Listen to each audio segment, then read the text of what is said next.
ইতিকাফ অর্থ স্থির থাকা, অবস্থান করা।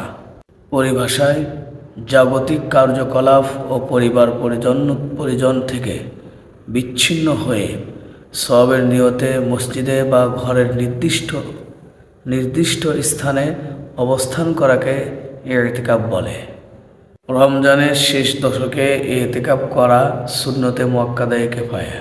বড় গ্রাম বা শহরের প্রত্যেকটা মহল্লা এবং ছোট গ্রামের পূর্ণ বসতিতে কেউ ইতিকাফ করলে সকলেই দায়িত্বমুক্ত হয়ে যাবে, আর কেউ না করিলে সকলেই সুন্নত তরকের জন্য দায়ী থাকিবে।